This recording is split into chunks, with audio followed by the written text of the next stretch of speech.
Mahmoud Abbas touched off a storm of debate in the Middle East over the weekend after the Palestinian president seemingly conceded the right of return for Palestinian refugees, a symbolically loaded issue at the heart of the Israeli-Palestinian conflict for decades.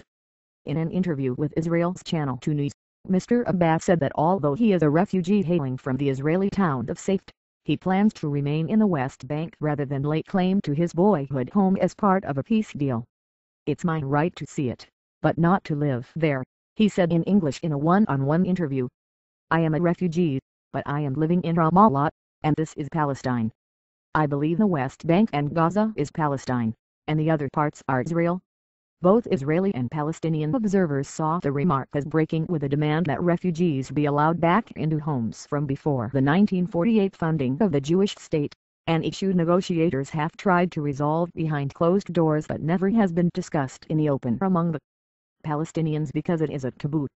Within a day after the Friday broadcast of the interview, Palestinians in Gaza, controlled by rival faction Hamas, burned posters of Mr. Abbas which were labeled as traitor, and Mr. Abbas was forced to do damage control by telling Arabic-language newspapers that he had only spoken on a personal level and there had been no change in the Palestinian position. What he said in the interview that was so hugely important to Palestinians was that "I don't have a right to return to my home." If you were to take that literally, then that would mean that he is waiving the right of return entirely and there would be no negotiations, says Nathan Thrall, a Middle East expert for the International Crisis Group who focuses on the Palestinians. It's the center of the entire conflict in the Palestinian view. Though Mr. Abbas' seeming concession is viewed as slip of the tongue, many also say it is a rare public acknowledgement that he will compromise on such a difficult issue. Indeed, in negotiations that took place in 2008, the Palestinians requested a right of return for 15,000 refugees a year to Israel over 10 years, according to the International Crisis Group.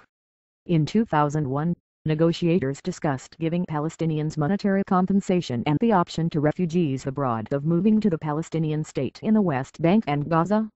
Israeli cited it as proof that Abbas is Israel's best hope to negotiate an accord, contrasting it with his portrayal by Israel's government as a leader who prefers to insist on preconditions rather than negotiate. But as Israelis gear up for January parliamentary elections, the moribund talks with the Palestinians have been overshadowed this year by Iran and a debate over Israel's economy. Some accused Abbas of meddling in the election with his remarks. It's a recognition that in negotiations that the Palestinians aren't going to get the right of return, and it's maybe the first Palestinian that is standing up and being honest with his people, says Gershon Baskin, an Israeli political analyst. Palestinians have to understand that they have been lied to about the right of return. Palestinians wear keys to symbolize ownership to property left behind during the 1948 war that gave birth to the Jewish state and displaced hundreds of thousands of Arabs. For them, the right of return is sacrosanct acknowledgement of decades of displacement and injustice. Israeli Jews, however, see the right of return demand as threatening the massive influx of refugees, tantamount to refusing to recognize Israel's character as a Jewish state. Many Israeli critics of the Palestinian president have alleged in the past that his refusal to concede on the right of return indicates that he is not serious about making the concessions necessary for a deal.